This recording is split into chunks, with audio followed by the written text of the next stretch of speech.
보실 말씀 로마서 8장 30절 한 절의 말씀입니다. 제가 봉독합니다. 또 미리 정하신 그들을 또한 부르시고 부르신 그들을 또한 의롭다 하시고 의롭다 하신 그들을 또한 영화롭게 하셨느니라. 아멘. 말씀이 읽어질 때 여러분 아멘으로 화답하시기를 바랍니다. 다 같이 아멘 한번 합시다. 아멘. 할렐루야 성가대에 찬양 있겠습니다.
아멘. 감사합니다.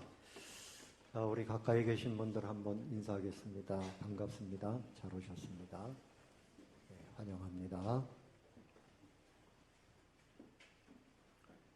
지난주에 이어서 이 구원의 서정, 구원의 황금고리, 바로 이 29절과 30절 제가 두 번째 설교를 하고 있습니다.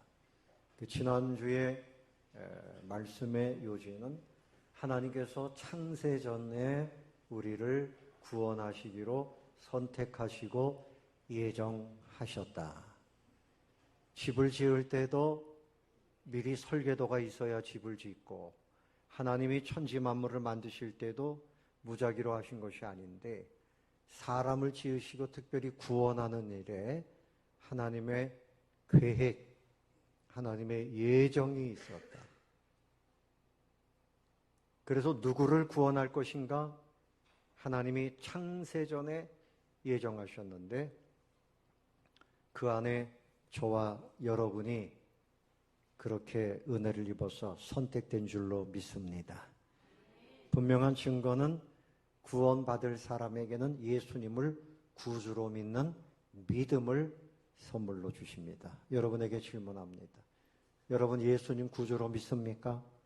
믿어집니까? 안 믿어지는데 아멘만 하는 건 의미가 없어요. 정말 믿어줘야 돼요. 믿어줘야 됩니다. 믿음은 하나님의 선물이에요. 자, 그런데 오늘 말씀의 제목은 두 번째 주제, 부르심입니다. 부르심입니다. 세상에 들려오는 소리가 많아요. 친구들이 불러요. 또 남편이 불러요. 여보. 그 다음에 들려지는 소리가 뭘까요? 밥 차려. 그런 소리죠. 또 아내가 남편을 불러요. 여보. 월급 봉투 좀 가져와요. 돈 좀 더 많이 벌어와요. 그런데 오늘 이 부르심은 정말 놀라운 은혜입니다. 먼저 사진을 하나 보겠습니다. 이 사진은 어디입니까? 삼풍백화점이 무너졌을 때 그 사진이에요. 1995년도 6월 29일입니다.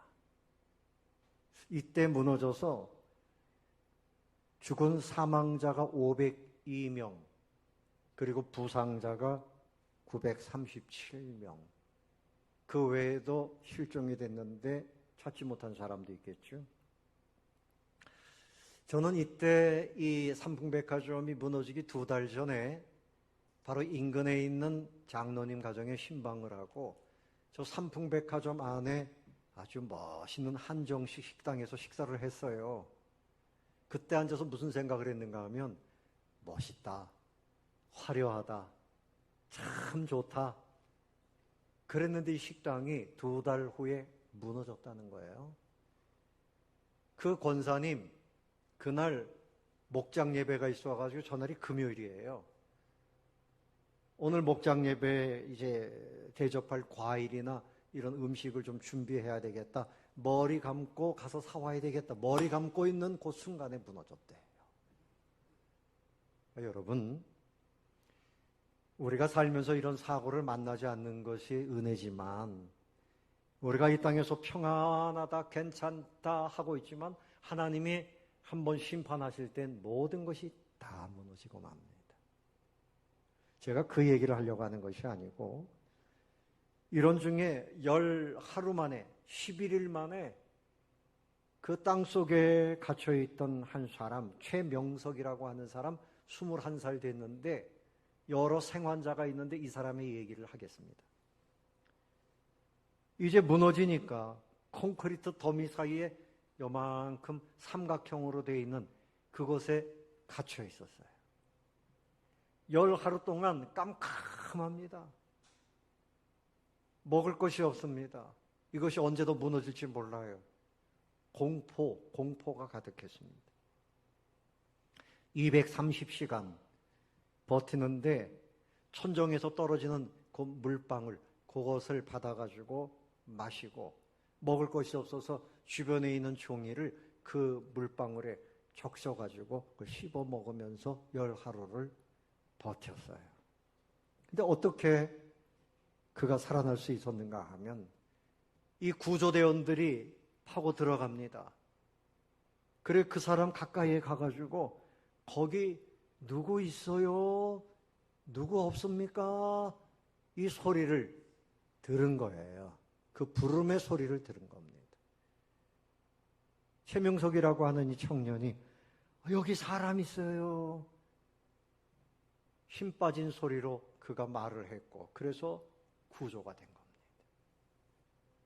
제가 왜 이런 이야기를 하는가 하면 하나님이 우리를 부르신다고 하는 것은 정말 하나님 아니고서는 건질 수 없는 그 생명의 구조대원으로 하나님이 우리에게 오신 겁니다. 할렐루야. 거기 누구 없어요. 우리가 모르는 때에 주님이 우리에게 오셔서 우리를 불러주신 거죠. 불러주신 거예요. 70억이 넘는 사람들이 살다가 지옥으로 그냥 다 떠내려갑니다. 그런데 우리 예수님이 우리 이름을 부르시면서 우리에게 구명의 줄을 던지시면서 친히 죽음의 자리에까지 들어오셔서 우리를 건져주신 거죠. 여기에 있습니다. 우리도 한번 해봅시다. 주님, 내가 여기에 있습니다. 하나님은 네가 어디에 있느냐 부르시고, 주님, 내가 여기에 있습니다 반응하고, 그러면 구원받습니다. 구원의 시작은 하나님의 부르심입니다. 하나님의 부르심은, 따라 봅시다. 하나님의 부르심은 구원의 시작입니다. 하나님이 우리를 부르시는 거예요. 그래서 하나님의 양, 주님의 양은 주님의 음성을 들어요. 요한복음 10장 27절, 내 양은 내 음성을 들으며 나는 그들을 알며 그들은 나를 따르느니라. 길 잃어버린 양이 어디에 가면 구덩이에 빠지든지 아니면 벼랑에 매달리든지 떨어지든지 아니면 이리떼에게 잡혀먹든지 그렇게 될까 봐 목자가 그 양을 찾아서 어디에 있느냐 찾아다니고, 요즘 같으면 호각을 부르면서 삑삑 내가 여기에 있다 소리를 낼 겁니다. 그래서 그 양을 찾으면 이제 어깨에 둘러매고 너무나 기뻐서 돌아오는 거죠. 하나님은 여러분을 찾으시고 여러분을 발견하셔서 그렇게 기뻐하셨을 거예요. 하나님의 부르심은 최고의 은혜입니다. 할렐루야. 은혜예요. 이사야 43장 1절에 야곱아 너를 창조하신 여호와께서 지금 말씀하시느니라. 이스라엘아 너를 지으신 이가 말씀하시느니라. 너는 두려워하지 말라. 내가 너를 구속하였고 내가 너를 지명하여 불렀나니 너는 내 것이라. 여러분의 이름을 부르시면서 아무개야 아무개야 이렇게 불러주시는 거예요. 여러분, 우리가 우물가의 여인처럼 난구했네 찬송을 불렀지만 거기에 3절에 뭐라 그랬어요? 내 친구여 거기서 돌아오라. 내 주의 넓은 품으로. 이게 전도하는 거죠. 이것을 외적 부름이라고 합니다. 부모님이 교회 가자, 친구가 교회 가자. 이 전도는 외적 부르심입니다. 이거 외소라 그래요. 자, 그런 중에 가장 중요한 것은 성령님이 우리 마음에 우리를 부르시는 거예요. 이것을 내적 부르심입니다. 그래서 교회에 오랫동안 다니긴 다니는데 이 내적 부르심을 받지 못해서 신앙생활이 재미가 없고 지루하고 힘들고, 그런데 내적 부르심을 받으면 하나님을 사랑하는 마음이 생겨요.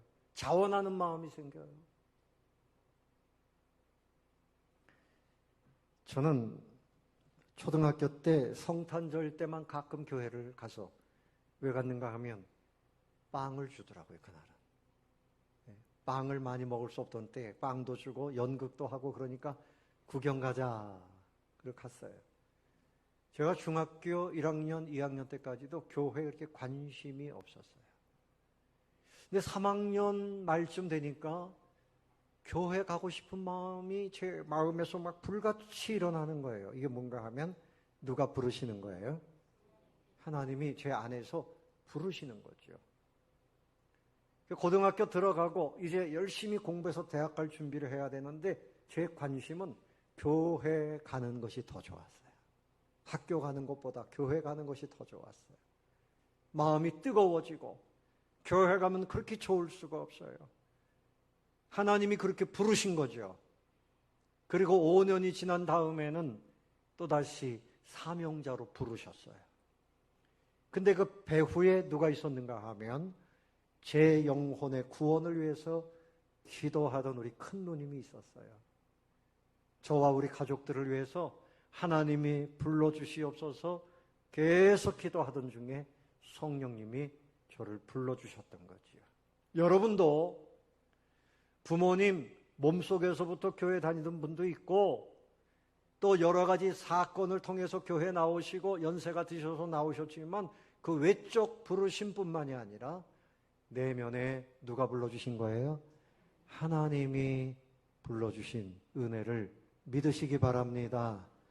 그래서 여러분이 여기 앉아 있는 것은 하나님이 나를 부르셨기 때문입니다. 따라해 봅시다. 하나님, 나를 불러주셔서 감사합니다. 그렇지 않으면 이 좋은 날 왜 여기 앉아 계시겠어요? 원근각처에서 다리도 아프고 힘든데 왜 여기까지 오겠어요? 하나님이 우리를 불러주셨기 때문이에요. 왜 불러주셨습니까? 의인 삼으시려고, 영광된 인생 되라고, 승리하는 인생 되라고, 이제는 지옥 가지 아니하고 이 땅에서부터 천국의 은혜를 누리라, 나의 자녀로 살아라, 그렇게 하기 위해서 우리를 불러주신 거예요. 근데 성경에 보면 첫 번째 부르심은 아담입니다. 아담이 선악과를 같이 먹고 눈이 밝아졌어요. 이게 어떻게 된 일이야? 우리가 이제 옷도 입지 않고 이게 웬 수치야? 그래서 나뭇잎을 가지고 이제 치마를 해 입었어요. 그런데 예수님이 나무 뒤에 숨어있는 아담에게 오셔서 아담아, 네가 어디에 있느냐? 아담을 부르셨어요. 아담을 부르셨어요. 그리고 그에게 짐승의 가죽옷을 해 입혔어요. 3장 15절에 보면 여인의 후손, 내 후손 중에 여인의 후손이 와서 뱀의 머리를 상하게 할 것이다. 바로 예수 그리스도가 구원의 주로 올 것이다. 원시 복음의 말씀을 축복으로 주셨어요. 그에게 구원을 베푸시고 은혜를 베푸시기 위해서 아담아 어디에 있느냐? 근데 아담의 뜻은 사람입니다. 지금도 사람을 찾아다니시는 하나님이신 것을 믿으시기를 바랍니다. 아멘. 하나님을 찾아다니십니다. 이번에 전쟁이 있던 그 이란 뿐만이 아니라 그 중동 지역은 이슬람을 믿어요. 그 사람들 꿀안경에는 예수를 믿으면 지옥에 떨어진다, 이렇게 써 있어요. 그런데 예수 믿으면 그 가족들로부터 명예살인을 당할 수도 있고 직장에서 쫓겨나고 이런 상황인데 그런 중에 그들이 예수를 믿습니다.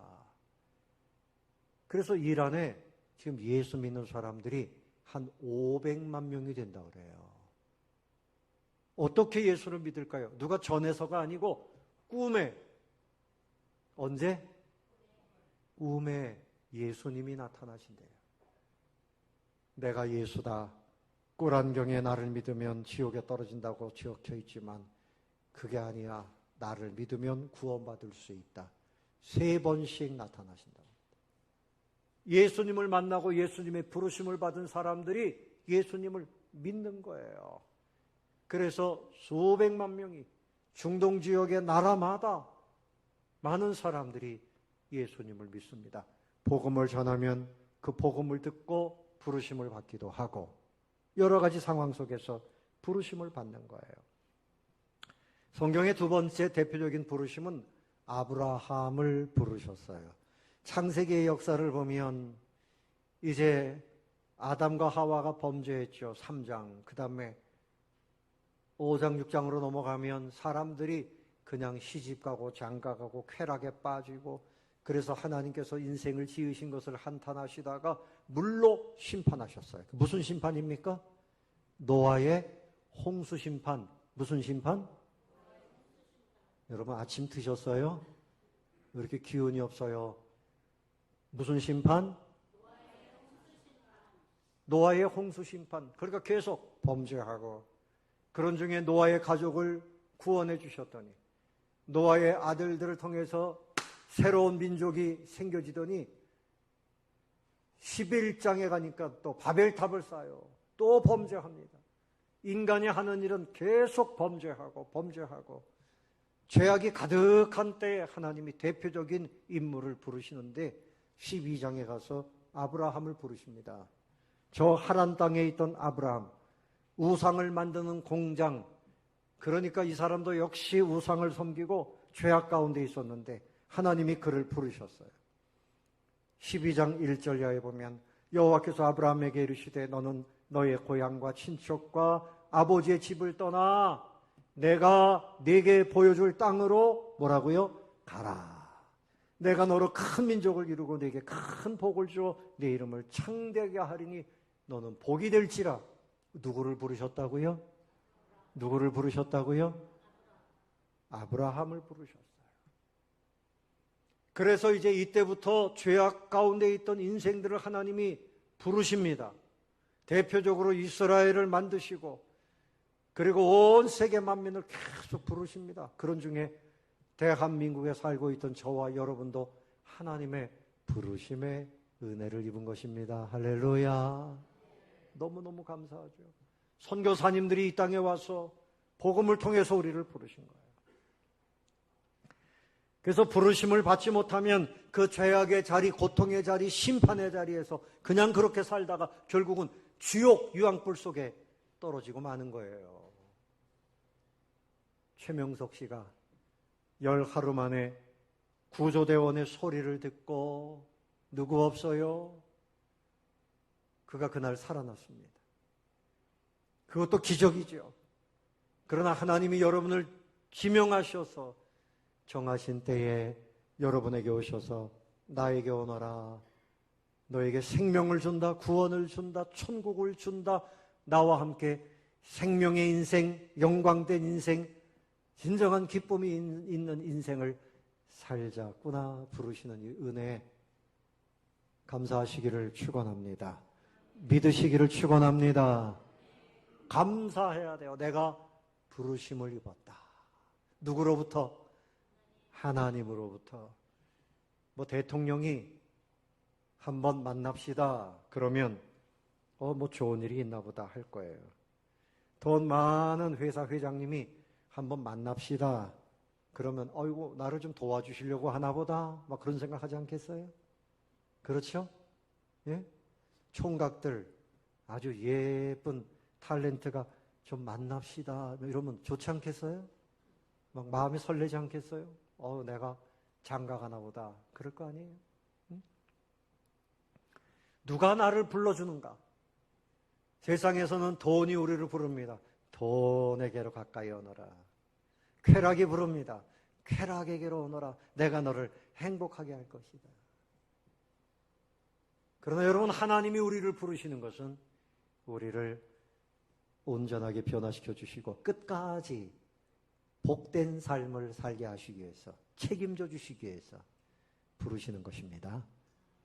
할렐루야. 자, 옆에 계신 분들 축복하세요. 하나님이 당신을 부르셨습니다. 하나님이 당신을 부르셨습니다. 아멘. 근데 하나님이 우리를 부르시는 것은 애끓는 마음이에요. 빨리 나에게로 오너라. 어린 아이가 길을 잃었어요. 엄마를 찾습니다. 앙앙대고 울어요. 사탕을 물려줘도 싫다 그래요. 빨리 우리 엄마 좀 데려오라는 거예요. 두려운 거죠. 애끓는 마음으로 웁니다. 그런데 더 애끓는 마음을 가지고 있는 사람은 어머니와 아버지입니다. 정신이 없어요. 신발도 신지 못하고 뛰어다닙니다. 이것처럼 하나님께서는 우리를 부르시는데, 우리를 찾으시는데 애끓는 마음으로, 간절한 마음으로 우리를 부르고 계시는 거예요. 그런데 사람들은 이렇게 생각합니다. 나중에 응답하지 뭐. 11일 동안 갇혀서 곧 죽을지도 모르는 고통 속에 있던 그 최명석이라고 하는 그 청년은 그 소리가 들릴 때 거기 누구 없어요? 하는 소리를 들을 때 얼마나 반가웠겠어요. 여기 있습니다. 소리를 못 들을까 봐 얼마나 소리를 냈겠어요. 불이 났습니다. 불이 나면 보통 어때요? 불이야! 빨리 나오세요. 거기서 살아나는 방법은 빨리 탈출하는 거죠. 그런데 그래요? 그래요? 잠깐 기다리세요. 옷 좀 입고요. 세수 좀 하고요. 화장 좀 하고요. 내가 좋아하는 보석 좀 챙기고요. 그 사람은 큰일 날 사람입니다. 하나님께서 우리를 부르실 때 말씀을 통해서 지금도 계속 부르십니다. 나에게 가까이 와야지 내 삶이 평안하고 그리고 내가 행복한 삶을 살 수 있다. 그런데 나는 아직 더 기회가 있을 것 같아요. 기다리세요. 여러분, 주님이 부르시는 그 순간에 주여 내가 여기 있습니다. 날마다 주님께 가까이 가야 되는 것입니다. 기독교 역사의 대표적인 인물이 성 어거스틴이에요. 사진을 한번 보세요. 이 사람인데 그림인지 사진인지 모르겠지만 이분은 아주 유명한 그 교부입니다. 354년에서 430년까지 살았는데 이분의 고백록이 있어요. 이분은 어린 시절, 젊은 시절에 방탕하게 살았어요. 그리고 마니교라고 하는 이방 종교에 빠지고 뭐 사생아를 낳고 막 이러고 살았어요. 그 어머니는 이 아들을 위해서 늘 기도했죠. 근데 하나님께서 이렇게 부르시는 거예요. 여러 가지 쾌락에 빠졌지만 마음은 평화롭지 않았어요. 늘 절망 속에 빠졌어요. 늘 불안했어요. 그리고 죄의 습관을 끊어내지 못했어요. 여전히 죄를 짓고 살았어요.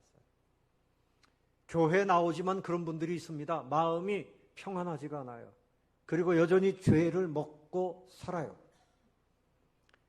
그래서 이분이 암브로시우스라고 하는 주교의 설교를 이제 듣기는 했지만 여전히 자기 내면의 모습은 바뀌지 않았어요. 그런데 386년경 어느 날 그가 이제 눈물을 흘리면서 내 마음의 평안함을 달라고 기도하는데 소리가 들립니다. 톨레, 레게, 집어들어라, 읽어라 그런 뜻이에요. 그 앞에 있던 성경책을 폈습니다. 로마서 13장 13절 14절을 읽었어요. 방탕과 술 취함, 음란과 호색, 다툼과 시기를 버리고 오직 주 예수 그리스도로 옷 입고 정욕을 위하여 육신의 일을 도모하지 말라. 이 말씀을 읽는 순간에 마음이 평안해졌습니다. 누구의 은혜입니까? 하나님이 평안을 주신 거예요. 그리고 마음에 자유로움이 생겼어요. 의심이 사라졌어요. 그래서 이전에 그 죄악된 삶을 다 끊어버렸어요. 쾌락에 빠지고 여성들과 쾌락에 빠지고 이런 거 다 끊어버렸어요. 그리고 진실한 그리스도인이 돼서 세례를 받고 그가 일꾼이 돼서 북아프리카의 히포의 그 지역에 주교가 됐고 그리고 신학자가 됐어요. 하나님이 우리를 부르십니다. 계속 부르십니다. 우리의 모든 고통, 슬픔 다 떨쳐버리고 하나님의 은혜 속에서 기쁨을 누리라는 거예요. 시편 116편 8절에 보면 주께서 내 영혼을 사망에서 내 눈을 어디에서? 눈물에서 내 발을 넘어짐에서 건지셨나이다. 여러분도 여러분의 영혼이 생명력이 넘치게 되시기를 바랍니다. 주님의 은혜는 바로 그것이에요. 눈에서 슬픔의 눈물이 사라져요. 또 풍족하고 복락을 누리라고 부르시는 거예요. 시편 36편 8절에 보면 그들이 주의 집에 있는 살진 것으로 풍족할 것이라 주께서 주의 복락에 강물을 마시게 하시리이다. 이것을 위해서 우리를 불러주신 겁니다. 그러므로 우리의 소망은 오직 주님께 있어요. 시편 39편 7절에 주여 이제 내가 무엇을 바라리요? 나의 소망은 누구에게 있나이다? 주께 있나이다. 따라해 봅시다. 나의 소망은 주께 있나이다. 내 소망은 돈이 아니에요. 내 소망은 세상이 아니에요. 내 소망은 누구에게? 주께 있나이다. 그래서 하나님이 부르시는 그 국면이 다양해요. 아주 정말 어려울 때 그때 주님을 만나요. 사고가 나고 질병, 그렇죠? 아픈 것 때문에 주님을 만나요. 또 전쟁 속에서, 또 심지어는 사형수가 돼가지고 그때 부르심을 받는 사람들이 많아요. 대표적인 사람이 김대두라고 하는 사람인데 이 사람은 사람을 17명을 죽였어요. 제가 중학생 때인가요? 그때 그 지역에서도 그런 일이 일어났어요. 17명을 죽였어요. 그러니까 이 사람이 이제 감옥에 갇혀서 아침이 되면 두려운 겁니다. 오늘이 혹시 내가 사형당하는 날은 아닌가? 내일인가? 기대할 것이 아무것도 없습니다. 그런 중에 예수님을 만났어요. 복음을 듣고 변화됐어요. 성경을 붙들고 삽니다. 특별히 요한복음 3장 16절 다 같이 해봅시다. 하나님이 세상을 이처럼 사랑하사 독생자를 주셨으니 이는 저를 믿는 자마다 멸망하지 않고 영생을 얻게 하려 하심이니라. 이 말씀을 늘 입에 달고 사람들에게 전도했다는 거죠. 그리고 천국을 소망하고 하늘나라에 갔습니다. 경제적인 파탄이 올 때 부르심을 받아요. 가족 간에 문제가 생길 때, 중독에 빠져가지고 어려움을 당할 때, 그때 부르심을 받아요. 또 그런가 하면 기쁜 일이 있을 때, 결혼한다든지 자녀를 결혼시키면서 너무나 기뻐서 그때 부르심을 받아요. 또 하던 일에 성공을 보고 승리할 때, 그때 주님의 부르심을 받고, 평상 생활 속에서 또 성경을 읽다가 누군가의 찬송 소리를 듣다가 누군가 친절하게 나에게 친절을 베푸는 것, 그것을 보면서 하나님의 부르심을 받아요. 우리를 의인 삼으시고 우리에게 영광된 인생, 승리하는 인생이 되도록 하기 위해서 우리를 불러주시는 거예요. 내 인생은 땅 끝에 있습니다. 그래도 주님은 찾아오실까요? 못 오실까요? 찾아오십니다. 이사야 41장 9절에 보면 내가 땅 끝에서부터 너를 붙들며 땅 모퉁이에서부터 너를 부르고 내게 이르기를 너는 나의 종이라 내가 너를 택하고 싫어하여 버리지 아니하였노라. 내가 지금 어디에 가 있든지 하나님은 찾아오실 수 있습니다. 그래서 우리가 부르심을 입은 거예요. 그래서 예수님이, 하나님이 우리를 부르시면 우리의 인생이 바뀌어요. 방향이 바뀌어요. 우리의 삶의 질이 바뀌어요. 우리는 이제 하나님의 자녀로 신분이 바뀌는 거예요. 그런데 한번 부르심을 받은 사람은 계속해서 하나님이 더욱 거룩해지라고 부르십니다. 히브리서 3장 1절에 보면 그러므로 함께 하늘의 부르심을 받은 거룩한 형제들아, 우리가 믿는 도리의 사도이시며 대제사장이신 누구를? 예수를 어떻게 해요? 깊이 생각하라. 그러니까 부르심을 입은 사람은 계속해서 예수님을 생각하고 예수님이 부르시는 거룩함의 자리, 축복의 자리로 또 부르심을 받는 거예요. 따라 봅시다. 주님이 나를 계속 부르십니다. 계속 부르십니다. 그래서 어떻게 해서 주님의 부르심에 우리가 응답을 하면서 나아갈 수 있을까? 여러분, 우리의 삶 속에서 부자와 나사로의 비유를 생각해야 돼요. 부자는 하나님이 부르시는데 기회를 잃었어요. 근데 나사로는 가난했어요. 먹을 것이 없었지만 주님의 부르심을 입고 그는 천국 백성이 됐어요. 둘 다 죽었습니다. 근데 이 부자는 지옥 불구덩이 속에 떨어졌어요. 거기서 보니까 나사로가 천국에서 아브라함의 품에 안겨 있어요. 아브라함이요, 저 나사로로 하여금 그 물 한 방울을 찍어서 내 혀끝에 좀 대주세요. 정말 목말라 죽겠습니다. 됩니까? 안 됩니까? 그때는 기회가 안 되죠. 그러면 저 나사로를 다시 세상에 보내서 우리 형제들 지옥에 오지 않도록 그렇게 좀 해주세요. 그때도 이미 기회가 안 되는 거예요. 기회는 살아있을 때, 지금이 기회죠. 아멘. 지금이 기회입니다. 주님이 우리를 부르실 때 어떻게 우리를 부르시는가 몇 가지를 생각하고 마치겠습니다. 첫 번째는 말씀 속에서 부르십니다. 뭐라고요? 성경을 읽고 설교를 들을 때 거기서 우리를 부르십니다. 그 성경을 읽다가 예수님을 만나고 성경을 읽다가 더 복된 자리로 나가게 돼요. 그러므로 여러분, 성경을 읽어야 될까요? 말아야 될까요? 성경을 읽으시기를 바랍니다. 하나님의 음성을 듣게 돼요. 성경을 통해서. 두 번째는 기도를 통해서 우리를 부르십니다. 기도할 때 나도 부르시고 내가 기도함으로 다른 사람도 부르십니다. 기도하다가 주님의 음성을 듣게 돼요. 기도하다가. 기도는 하나님과의 만남이에요. 여러분 집에서 교회에 있지 않는 그 시간에도 늘 기도하는 시간, 항상 기도하라 그랬죠. 기도해야 되시기 바랍니다. 세 번째는 현실 생활 속에서 주님의 음성을 들어요. 내 상황, 어려운 상황 속에서, 또 내 일터에서, 그곳에서 주님의 부르심을 입어요.